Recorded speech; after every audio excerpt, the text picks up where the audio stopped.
The adpocalypse is universally considered to be the worst thing to ever happen to YouTube, at least for creators. But was it? I mean, don't get me wrong, there's no denying how atrocious things got. Overnight, every single YouTuber found their earnings cratering. People's videos were being demonetized even though the content was fine. This month, most likely, a lot of creators are not going to get paid. And they claim that they should be making around $3,500 a month, but are only bringing in $500 because their videos are being suppressed. Channels went under and jobs were lost. There is no denying the terrible impact this had on the creator economy for years. But what if I told you that without that exodus of revenue, YouTube would likely be in a far worse place today? And that's not me trying to be a contrarian, because if you look at the past decade of YouTube, the adpocalypse could have accidentally saved the platform, yet no one's given it that credit. So allow me to take a swing at how YouTube's adpocalypse might actually be the best thing that ever happened to the platform. Or close to it anyway. Google Plus is still clearly #1. Now that I've been forced to use Google Plus, I find it satisfying and interesting. Said no one ever! Before we can talk about the hidden benefits of the adpocalypse, we gotta pin down what exactly that word even means. You see, the adpocalypse refers to a period starting in 2017 where advertisers were rapidly pulling out from YouTube in a way that turned both Google and the creator ecosystem upside down overnight. A bunch of advertisers fearing backlash removed their ads entirely from YouTube, and during this period, every YouTuber saw a decrease in revenue. Also, Google's valuation dropped by like $750 million in a day. No big. This exodus was so massive that people weren't sure if there was a future for YouTube, let alone their favorite creators. Because of course, ads are the main way that YouTube makes money, especially at that time. And when you remember that even under the best of circumstances, much of YouTube's history has required operating at a considerable loss, then yeah, it's safe to say that losing their primary source of revenue was devastating. And it all started by people reading the signs. Or, well, one in particular. Subscribe to Keemstar.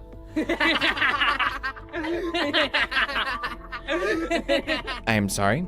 I didn't think they would actually do it. I feel partially responsible, but I didn't think they would actually do it. Yes, there was plenty of buildup that I'll touch on more later, but this video accidentally poured gasoline on the already growing fire. Forget about intention and the humor of that time for a second. Advertisers were trusting YouTube to provide a level of moderation comparable to traditional media, and Felix, aka PewDiePie, was the single largest creator, and comfortably so. That on its own would be enough to make the suits at YouTube sweat at a move like this. But the timing of this is what was ultimately so destructive, because at this time, investigations were coming out from major publications about YouTube hosting ads on extremist and hateful content. Like, we're talking about videos that were promoting terrorism, blatant bigotry, and other attempts at radicalizing people. So it didn't matter what Felix's intentions were. I just wanted to reiterate that my intention was just to show how stupid the website is and how far you can push it by paying $5. I'm sorry for the words that I used, as I know they offended people, and I admit that the joke itself went too far. For the face of the website to broadcast that message, and for it to be funded by names like Coca-Cola and Disney, it immediately turned this from a fringe issue that comes with managing a user-driven platform to one that was prevalent at every level. At least, that's how mainstream media presented this story to the world. And it didn't help that within 2 weeks, Felix made another video that, at the very least, was a bad look given the context. His follow-up video to that one features a guy who looks and dresses like Jesus who'll say anything that he's paid to. And PewDiePie featured a video of him saying, Jesus here. Just want to let you all know that Hitler did absolutely nothing wrong. And even on YouTube, the creator community was pretty divided on the ethics of the act. He was trying to show how ridiculous the Fiverr website could be and how much you could push things with $5. I get that. I don't think that this was the way to do it. I think this was handled very poorly. You know, we already proved that the Wall Street Journal was willing to lie with the PewDiePie situation. Felix is not an anti-Semite, and Felix does not advocate hate. Wall Street are complete for instigating this, for showing clips of PewDiePie doing this stuff without any context. When you have 53 million subscribers, it does come with a responsibility, and that responsibility is to understand your audience and understand how your words are going to be interpreted. And I'm not even defending the jokes that he made, because even he has apologized for some of the jokes that he did. Out of context, you gotta admit that for someone not fond of YouTube, hearing that most creators were defending broadcasting this sign, it's just bad optics, even if most defenders were coming at it from a place of free speech or character defense. Because by this point, some advertisers were already pulling out due to the growing issues, but the Wall Street Journal elevated this story to a level that made running ads with Google a brand nightmare. That's right, this wasn't limited to just YouTube. Ads were being pulled from anything Google touched. So what companies are saying is we're pulling not just out of Google, YouTube, but those ads could appear in a whole bunch of other related sites that work with Google, so it's actually a significant impact. So amidst this chaos, Google tried reassuring those remaining that the situation was under control thanks to newly expanded safeguards. But that's not how things work. You're not going to figure out an issue this complex for the first time in history overnight. So when the Wall Street Journal concluded that this reassurance was an outright lie, the rest of the major advertisers followed through the exit door. And that all took place over the course of just a few days. March 21st, 2017 was the date Google declared this issue solved. And by March 24th, the issue of YouTube and creators alike was thrust into uncertainty. And it does make me really worry about not only the future of the platform, but the future creator. They're coming in at one of the hardest times ever to be who you want to be without having to censor yourself. Is this worth it? Is this relationship between content and brands that was designed, by the way, for radio? Is it a useless holdover from another century? And if so, are we gonna have to find other ways to turn the value that we create into value that we can spend? Now, this wasn't the end of the adpocalypse, or even the very beginning. We're kind of starting in the middle with the inciting incidents. So before we can talk about the serious escalations that only grew from here, it was discovered that a ton of inappropriate content for children was being fed to children. YouTube is firing gay employees without telling them, and still allowing them to do the work. YouTube announced a change in channel requirements for monetizing content. I think there's someone hanging right there. I think it's worth briefly noting the disastrous groundwork that was being laid from YouTube's start that not only made the platform so vulnerable, but also nearly guaranteed that something like this was going to happen. Though, what do I mean? But first, I gotta thank today's sponsor, PDS Debt. It's easy to overlook, but standard minimum payments are actually designed to stretch your debt out for years, essentially keeping you in a cycle of interest. And I know we all see the headlines every day about the economy, but the real impact often starts creeping up on you when those fees pile up. And that's where PDS Debt comes in. They've already helped hundreds of thousands of people take back control and actually reduce what they owe. Whether you're struggling with credit cards, personal loans, collections, or medical bills, PDS Debt has customized options to help. They focus on understanding your specific scenario to provide alternative solutions to becoming debt-free. There is no minimum credit score required, and they craft a personalized plan designed just for you. The whole goal is just to help you save more and pay off that debt faster so you can put your money back where it belongs, in your pocket. And trust is key with your finances, so it's a good thing that PDS Debt is A+ rated by the Better Business Bureau with thousands of 5-star reviews on Google and Trustpilot. And if I was in a situation where I needed practical debt relief, a service like this could be incredibly helpful. Every month you wait just costs you more in interest and fees. When the numbers are clear, act. Take back control in 30 seconds. Get your free personalized assessment at pdsdebt.com/Robbins. That's pdsdebt.com/Robbins. Thanks to PDS Debt for helping keep the lights on. Now back to the video. The whole idea behind monetizing YouTube was an incredibly novel one at the time. It had little, if any, real precedent.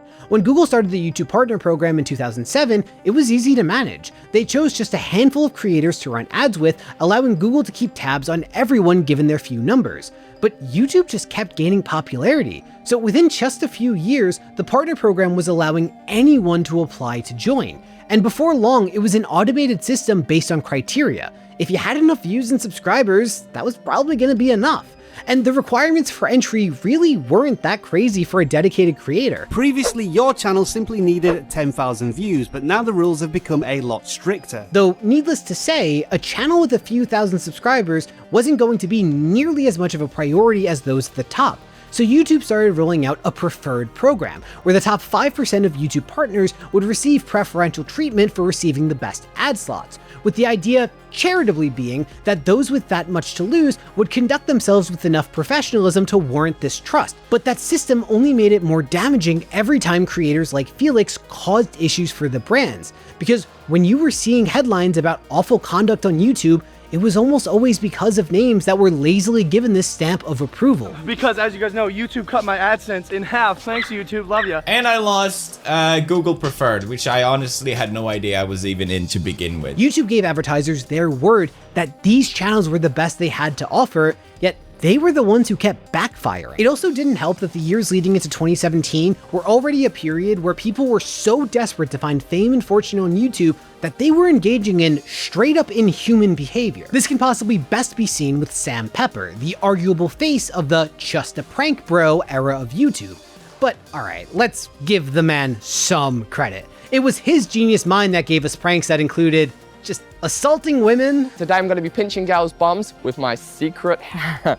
Causing what I have to believe is lifelong trauma for another creator. No, he's everything I have. Oh, and assaulting women some more. Hi guys, today I'm with Logan Paul. We're on the streets of Santa Monica, and today we're picking up girls with lassos. Hi, sorry, pick up. You're beautiful. Oh, but don't worry. When things would go too far, he would fall back on the excuse that it was staged, even when that made no sense. Which might sound a bit odd to bring up, but this era was so crucial in determining how YouTubers would be seen by those not visiting the platform. Hell, almost a decade later, and institutions like SNL are still using the term prankster as interchangeable with YouTuber. How do you not know the Try Guys? Oh, they're BuzzFeed pranksters who try stuff. And then on the platform side of things, there was still the aforementioned extremist content that radically, no pun intended, became more and more prevalent. This was about extremist content, ISIS videos, political hate preach, etc, etc. Right after same day, YouTube faced a full-scale advertising boycott. And this was happening at a time where YouTube had a lot to lose. By 2016, over $70 billion was spent on digital ads, and let's just say Google was taking home a large slice of that pie. Not to mention that YouTube itself was finally breaking into the mainstream thanks to the growing presence of traditional media and YouTubers finally starting to achieve levels of fame comparable to classic celebrities. Welcome to television. This, combined with the ever-growing list of controversies that individual creators sparked, made things even more delicate for YouTubers, as it was motivating YouTube to shift the main focus of the site from individuals to traditional media, because the latter of whom come with more oversight and know better how to stay in the lines, while individuals will always be wildcards. I mean, just think about it. Even though I'm mainly talking PR and optics, this is technically a video where I'm using YouTube to criticize YouTube, and I think it's safe to say I'm not exactly the wildcard type as far as creators go. I know, I'm sorry to break the illusion that this is the face of a daredevil action star, but I'll be nice and let Glenn Powell have it for now. Point being, this very period also saw creators growing increasingly concerned about this exact scenario, where the platform would no longer be a creator-driven one. PewDiePie, Shane Dawson, the KSI versus Logan Paul fight, just for example, some big things that happened. They were big in 2018 on YouTube, and they weren't in Rewind. But yet then you have Will Smith, Trevor Noah, John Oliver, all not really YouTubers. The most mainstream of mainstream media is who we see overrepresented on trending over and over and over again. And I want to stress, this is not due to the fact they're getting more views than these other YouTubers are. For example, if Logan Paul's barrier to trending is about 11 million views, then no matter how much he uploads, he's a lot less likely to trend frequently than someone like ESPN, whose barrier to trending is on average about 500,000 views. And these concerns were far from unfounded. YouTube themselves admitted to prioritizing so-called authoritative sources on the platform over independent ones. 95% of all news takes on trending is traditional media. That's ridiculously unfair to anyone seriously trying to do news right now independently. Philip DeFranco, for example, took him 1.4 million views on average to appear those 2 times on trending. The Associated Press, how many views did it take them to appear on trending? 10,000. I mean, hell, they were in such PR overdrive that they were openly boasting about this in blog posts despite the outrage from the you that was supposed to be represented in YouTube. Because, like, it's the public. Yeah, I like wordplay, I'm sorry. So by December of 2016, just months before this boiled over, YouTube started making desperate moves to get ahead of this issue. But it was almost a decade too late. YouTube focused so much on expanding their reach that this Goliath of a website was now way too large for them to remotely keep tabs on. So they started a trend that would continue for almost a decade, where the topics of a video would be enough to cause demonetization. But why is that a problem? Well, how is independent news coverage supposed to be possible? The news features all kinds of unpleasant topics, so simply talking about something like assault, instead of it being seen as coverage, it was almost like YouTube was accusing you of promoting that behavior, regardless of how staunchly you come out against it. Part of it doesn't seem to even be linked to the language. They have this in what's not considered appropriate. Controversial or sensitive subjects, even if graphic imagery is not shown. How are you supposed to cover news? Pretty much anytime we talk about a natural disaster, it's not thumb and title. And comedy was in a similar boat. A Jake Paul stunt and a stunt satirizing it may as well have been the same thing. By this point, the fuse was already lit. YouTube was just hoping they could put it out before the dynamite explodes. To put it simply, the aftermath of a decade of corporate neglect and greed was sprung on YouTubers overnight. If you're a creator on this platform, I highly recommend you go through your backlog and see how many of your videos have now been demonetized over the weekend. If you're a longtime viewer of the channel, you know several months ago I looked at all the videos on my catalog that were demonetized, and now in addition to that, I got dinged 10 more times. I had 10 videos demonetized and I didn't receive a single email. I cannot stress this enough. While yes, Felix played his role in how events did play out, this was nothing short of inevitable, because, man, YouTube dropped the ball here by not expanding moderation at the same, if not a faster pace in their monetization. So this platform that was supposed to be a beacon of free expression, it was now penalizing you unless you made one of fewer and fewer types of videos. And it's hard to stress just how damaging this was for the most vulnerable in this market. So many YouTubers are working paycheck to paycheck. When you see the Jake Pauls of the world, it's very easy to go like, oh, YouTubers are all rich. Please know that's not the case. I'm not talking about myself, but there are a ton of creators that are just barely making it. Thus began the hashtag YouTube is over party, with the community already turned against YouTube months before the advertisers joined in. Google must walk a fine line between giving advertisers more control and alienating the massive community of content creators who've made the site a top destination for coveted young viewers. The problem was that in some ways, YouTube kind of acted like a lot of the AI companies of today, where because there isn't enough precedent for regulations or ethical standards to be in place, they did whatever it took to expand without taking any time to actually ensure that they were doing so responsibly. So by the time the final domino fell in 2017, YouTube was already seeing creators and advertisers alike staring daggers at them. And once the adpocalypse was in full swing, things didn't get better. Because while the ads stopped, the bad headlines just kept trucking along. By the end of 2017, some of the biggest stories coming out of YouTube included parents being so abusive towards their children in vlogs that they lost custody of some. You still pushed your kid face first into a shot. Hey!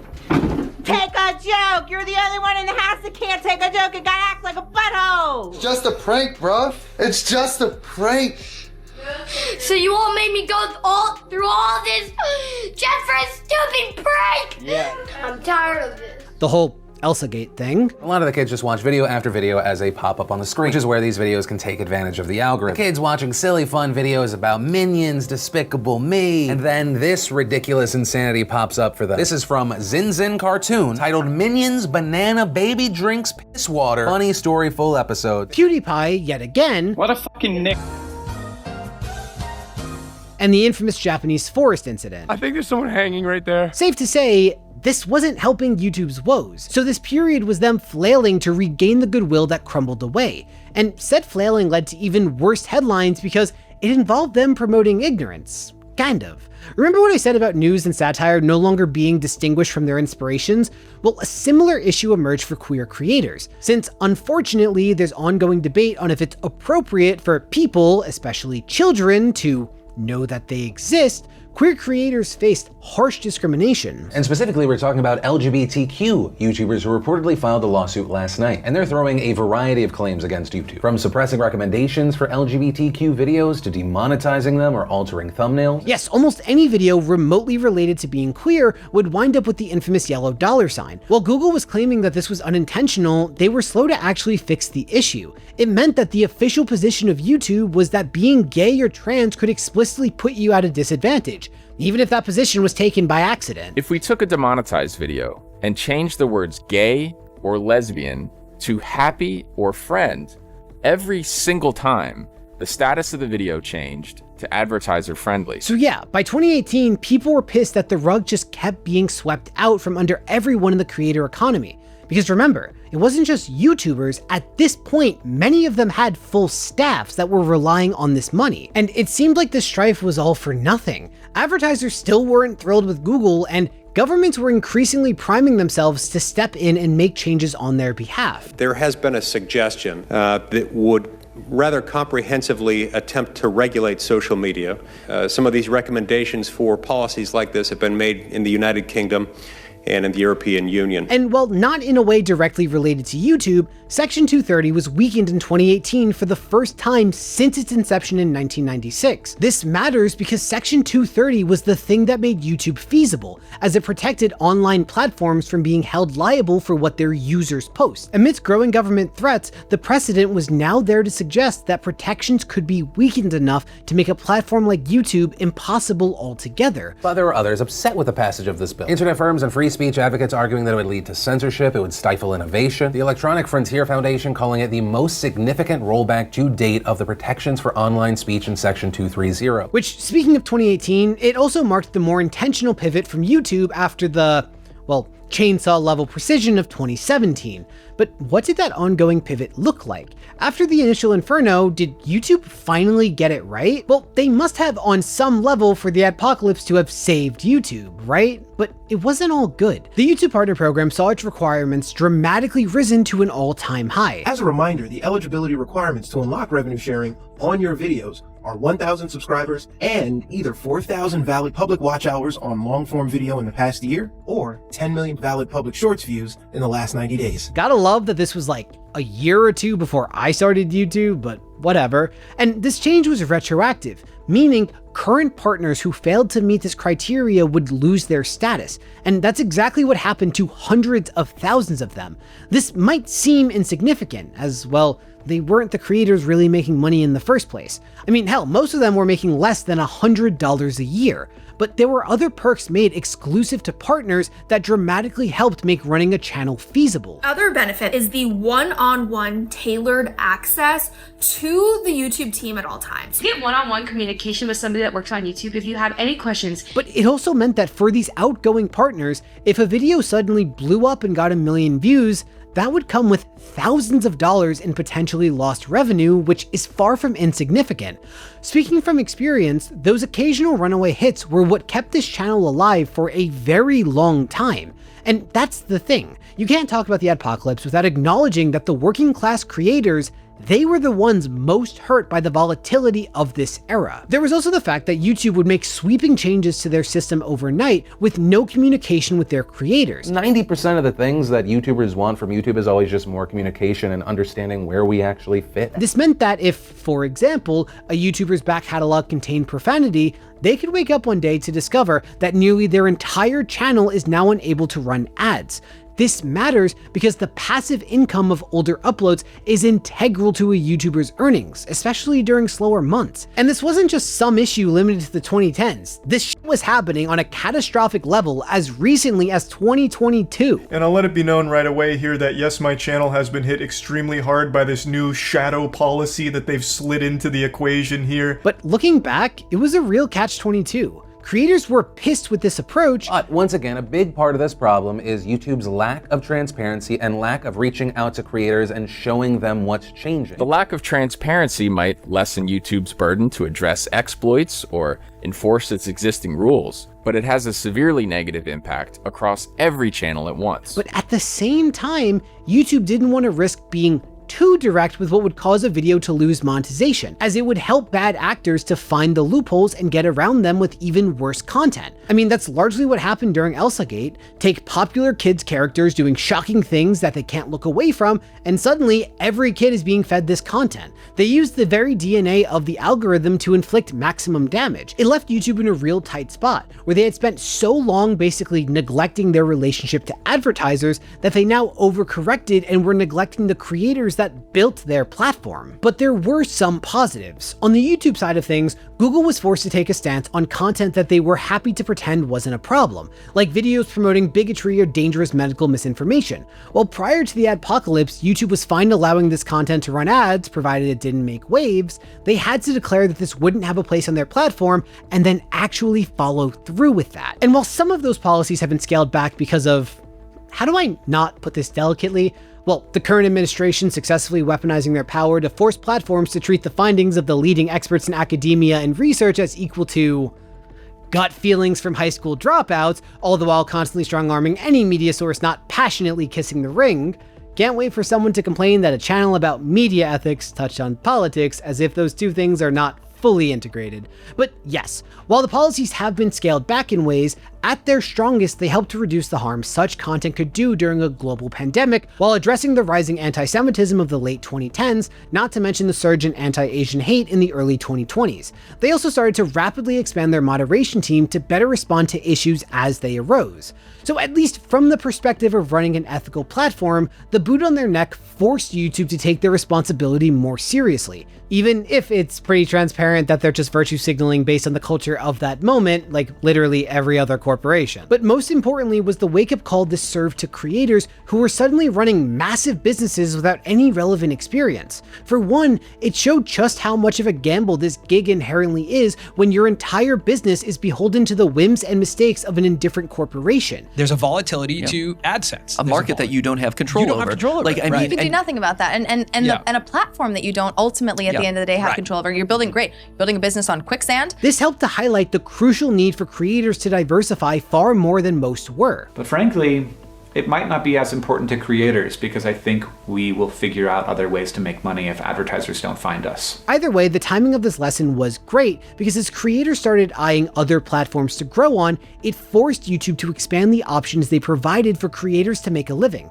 Things like super chats, memberships, live streams, and what eventually became YouTube Premium meant that there were more options for a creator to allow their viewers to more directly support them without having to manage a bunch of different platforms while still independent. And the topic at the very center of this whole thing, running ads on YouTube, it's a lot better than it's ever been. Not perfect, mind you, I can personally attest to that, but YouTube was eventually able to develop their infrastructure enough to actually loosen restrictions around profanity. Today we're updating our advertiser-friendly guidelines for content with strong profanity in the first 7 seconds. These uploads will now be eligible to earn full ad revenue. And that incident from 2022, while completely inexcusable, it did directly lead to Google prioritizing this transparency. 2 years ago, we updated this policy, and you gave us feedback about how we could do better. You told us we didn't do enough to explain the specifics. We published the changes in our help center, but didn't make a video to explain the changes in clear terms. What's more, not only is their automated system much more accurate than a decade ago, it's no longer fully automated, as creators are now given the chance to disclose if their video contains anything that might raise a red flag or two with advertisers, and doing so accurately will make that creator's judgment more and more heavily considered when it comes to determining the ad friendliness of a given video. They also developed a much more nuanced approach to how they determined the so-called appropriate of a given video. It's important to note that context is very important. If there's an educational, documentary, scientific, or artistic value, that may change the video's suitability for advertisers. Not to mention that YouTube has become more willing to give creators the benefit of the doubt when it comes to committing violations. You'll receive a warning, and you'll be presented with the 3 options. If you complete the training and don't receive any community guidelines violations for any policies within 90 days, your warning will expire and you'll be back to good standing. And more subtly, this shift has also improved viewer experience, at least in some ways, because prior to this system, a YouTuber's main method of increasing CPM, how much they're paid per 1,000 views, pretty much hinged on padding the sheer amount of content they posted, whether through longer runtimes for mid-roll ads or constant low-effort videos just to get more of them out. The 2010s on YouTube were infamous for repetitive and misleading clickbait content since it was almost mandatory. But now, a creator can choose to be more intentional with their presentation in order to keep their videos at the length and consistency they actually require. By the way, that's why my runtimes are all over the place.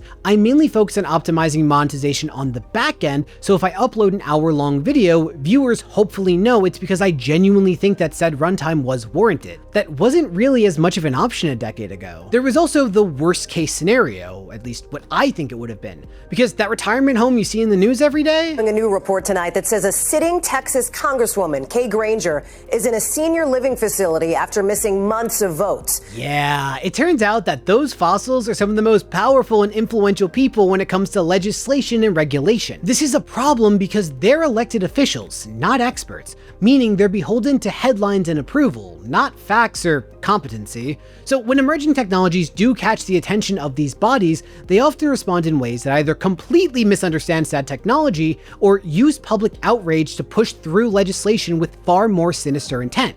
I can't really see how either of those outcomes extending to the adpocalypse would have benefited anyone. So yes, YouTube's handling of these issues was bad, don't get me wrong. And in a matter of speaking, the process of finding the optimal balance of all of the factors we've discussed, that's going to continue for the rest of my lifetime, I'm sure. But at the very least, the fact that corporations and people move faster than governments meant that in exchange for a few really rough years there, like really rough, YouTube was able to arrive at a place where they can, for the most part, balance satisfying creators, advertisers, and the general public alike. Viewers, that's more of a mixed bag these days, but I digress. I also think YouTube has found a more fair balance of spotlighting traditional media with independent creators. The current algorithm seems a lot better at specifically identifying who each piece of content might appeal to, meaning they're taking an approach that caters to the individual viewer rather than having to rely on a level of mass appeal that deprioritizes YouTubers. What's more, they've been adding more features specifically aimed at spotlighting smaller channels like hype points. Viewers can hype your videos to show their excitement for your content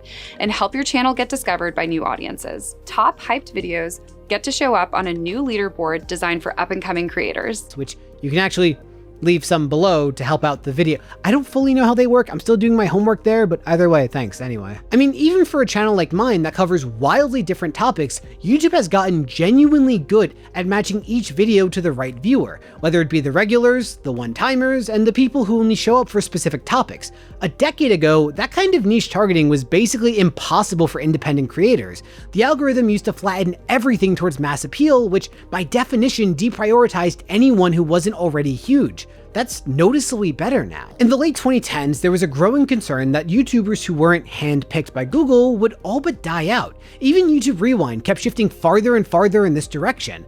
I mean, YouTubers went from being the stars of the damn thing to blink and you miss it cameos to break up screen time from The Rock, Will Smith, or Stephen Colbert. You know, if I could control Rewind, I would want it to be an actual rewind. Though I do want to be clear about two things. One, I am not arguing at all that the jobs impacted or lost from the adpocalypse are merely collateral damage. I would have much rather YouTube prioritize this problem before it turned into such a boiling point. However, I think there's value in appreciating just how many variables were at play by 2017 and looking at the ones that at the very least could have been far worse. And second, YouTube has a lot of work left to do, both in regards to the issues at the center of the adpocalypse and elsewhere, like the still glaring issues with copyright enforcement, where the person claiming the copyright has all of the power, even if they don't actually possess said copyright. Overall, I really do think we came dangerously close to having this error either lead to the end of YouTube as we know it, or for government intervention to make the platform completely unsustainable. I mean, on top of the rumblings involving Section 230, the European Commission was trying to make it so that content relating to terrorism would have to be removed within an hour. Just imagine a period where instead of yellow dollar signs, you had a constantly high risk of having your video being completely struck from YouTube.